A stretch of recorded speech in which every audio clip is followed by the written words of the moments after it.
Milanisti, selamat datang di channel Berita Milan. Buat kamu pendukung setia AC Milan, pastikan untuk tekan tombol subscribe-nya. Jangan lupa juga untuk mengaktifkan lonceng notifikasinya agar tidak ketinggalan berita terbaru AC Milan. Forza Milan!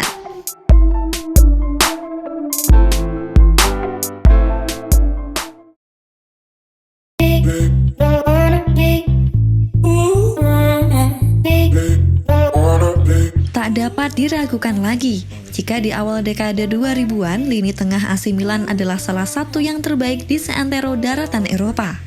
Kala itu sektor tengah Rossoneri diisi oleh para pemain top seperti Seedorf, Pirlo, dan juga Gattuso.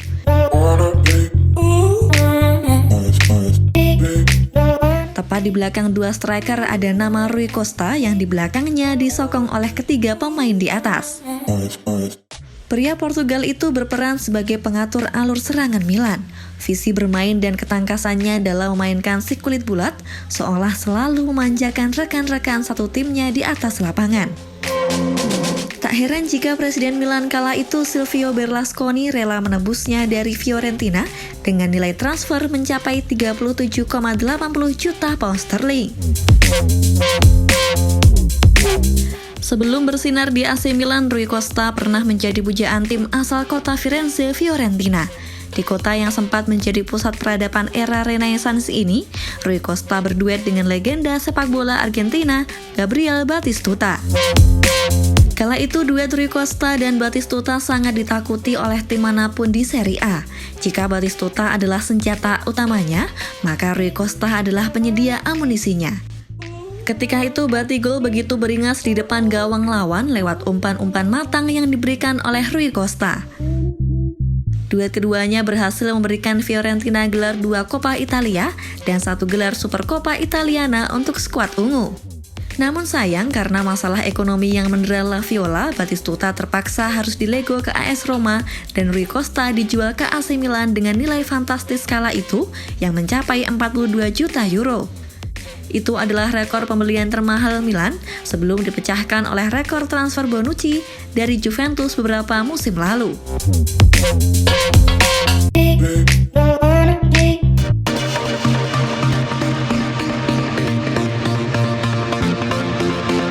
Mungkin tidak banyak yang tahu jika di balik pribadinya yang kalem di atas lapangan, sosok Rui Costa ternyata adalah sosok urakan.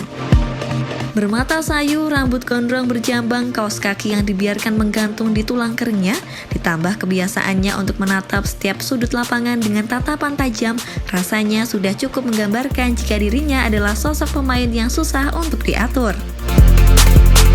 Hal itu semakin diperkuat oleh pernyataan Rui Costa yang dalam sebuah wawancara singkat seusai dia memutuskan untuk pensiun mengakui jika ia adalah seorang perokok aktif, baik ketika masih aktif bermain maupun ketika sudah pensiun dari lapangan hijau.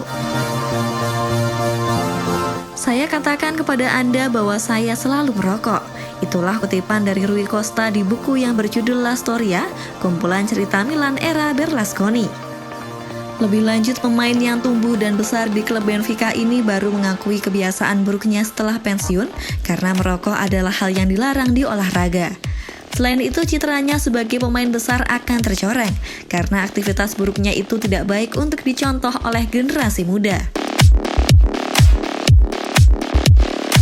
Bakat besar yang dimiliki oleh Rui Costa sendiri rupanya ditemukan oleh legenda terbesar sepak bola Portugal, Eusébio da Silva Ferreira. Eusébio hanya perlu waktu 10 menit untuk mengatakan jika pemain yang identik dengan nomor punggung 10 itu kelak akan jadi pemain besar. Selama 5 musim membela panji AC Milan, Rui Costa telah tampil dalam 192 penampilan dengan sumbangsi 11 gol dan 46 assist. Pria yang kini menjabat sebagai direktur olahraga Benfica itu turut menyumbangkan 1 gelar juara Serie A, 1 trofi Coppa Italia, 1 trofi Piala Super Italia, 1 trofi Liga Champions, dan 1 trofi Piala Super Eropa.